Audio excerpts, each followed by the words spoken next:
Join us on Patreon and become part of our journey to uncover history's untold stories. Your support helps us create in-depth content, bring hidden narratives to life, and keep history alive for everyone. In the dimly lit corridors of the Vatican Apostolic Library, where dust motes dance like spirits in shafts of filtered sunlight, whispers of ancient secrets echo through the marbled halls. Here, amid illuminated manuscripts and forgotten scrolls, lie maps that challenge the very chronology of Western exploration. Some of these medieval cartographic treasures suggest that long before Columbus ever glimpsed the shores of the Americas, the Catholic Church may have held knowledge of distant lands, including the storied kingdom of Ethiopia, a Christian empire on the far side of the Islamic world. But how could this be? How could maps held in the most sacred archives of Christendom depict a land so far removed from Europe? And why do they matter so deeply to the medieval imagination? To uncover the truth, we must voyage through time and theology, across the Silk Road of ideas and the maritime lanes of myth, to a world where Ethiopia was not a mystery but a memory, preserved in scripture, sustained in legend, and possibly charted long before any caravel set sail westward into the Atlantic. The Vatican's interest in Ethiopia predates any known global voyage. It is rooted not in geography, but in theology. Ethiopia occupies a distinguished place in biblical texts and early Christian tradition. In the Old Testament, the land of Cush, commonly associated with ancient Ethiopia, is frequently mentioned. In Psalm 68, verse 31, is prophesied, "Princes shall come out of Egypt. Ethiopia shall soon stretch out her hands unto God."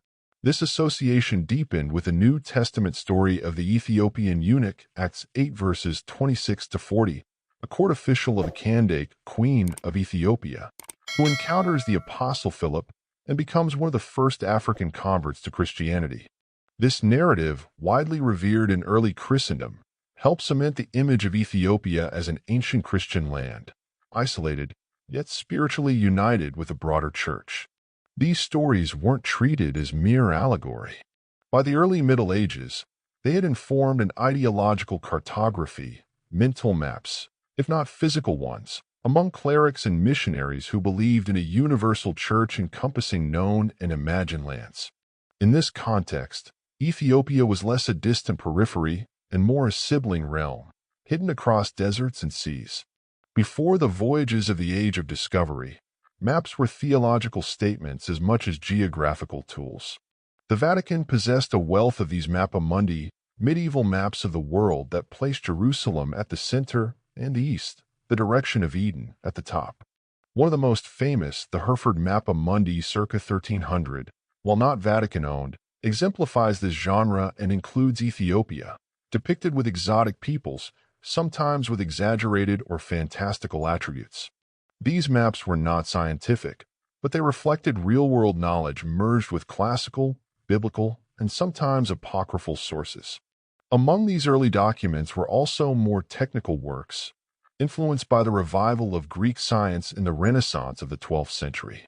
Latin translations of Ptolemy's Geographia, introduced to Europe from the Islamic world, played a pivotal role.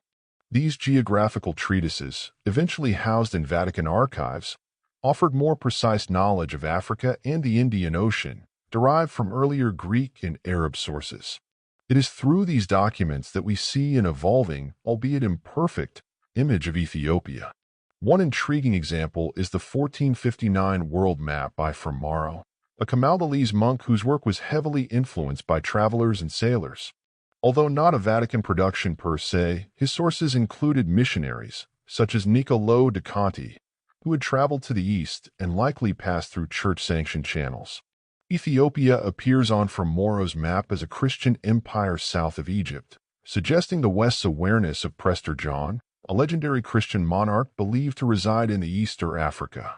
This myth, widely endorsed by the Church, blurred the lines between hope and cartographic reality. The belief in Prester John, possibly inspired by actual Ethiopian emperors, became a dominant motif in papal diplomacy. Letters addressed to this mythical king were dispatched from the Vatican as early as the 12th century. Pope Alexander III sent envoys in 1177, and more missions followed in subsequent centuries, hoping to ally with a Christian sovereign who could flank Islam from the rear. The conflation of Prester John with the Ethiopian monarchs became more pronounced during the Crusades, as European powers sought allies against Muslim polities. By the 14th century, Ethiopian emissaries had visited Europe. One such mission came to the Council of Florence in 1441, where Ethiopian delegates engaged in theological discussions with Latin Church officials. Their presence, recorded in Vatican annals, is a clear indication that the Church was not only aware of Ethiopia but deeply interested in its ecclesiastical alignment. This engagement intensified under Pope Eugene IV, whose correspondences reflect a growing interest in uniting the Eastern Christian world under Roman Catholic authority. Ethiopia, seen as a bastion of ancient faith, was both a partner and a mystery, beloved in theory, misunderstood in detail. As the Renaissance unfolded, the Vatican's role evolved from a primarily religious authority to a diplomatic powerhouse. Jesuit missionaries, papal diplomats, and geographers began to document and revise the world's boundaries with unprecedented zeal. Ethiopia's position became increasingly accurate on post-Columbian maps, but the seeds of that knowledge had been planted well before. One of the most significant sources of information was the Liber Secretorum Fidelium Crucis by Marino Sanudo, early 14th century, a crusade proposal that included maps and geopolitical descriptions of Christian and Muslim lands. It referenced Ethiopia as a land of Christian kings, isolated by Islam but potentially accessible through alliances. These works, copied and preserved in Vatican libraries, informed papal policies and diplomatic strategies. Moreover, Ethiopian monks and pilgrims were known to have reached Rome during the Middle Ages. The Church of Santo Stefano degli Abissini, located within Vatican City itself, was already established by the 15th century to serve the Ethiopian Christian community in Rome. Its existence is proof of a long-standing relationship, one deeper and older than many of the colonial engagements that would follow in later centuries.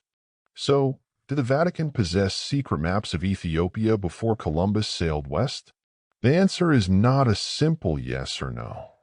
There is no smoking gun map showing Ethiopia with GPS-like precision dated to 1491. But there is overwhelming historical evidence through manuscripts, papal correspondences, theological treatises, and missionary reports that the Vatican not only knew of Ethiopia, but considered it a vital part of its imagined Christian world. Their maps may not have been secret in the modern sense, but they were sacred, framed by a worldview where salvation history guided geography.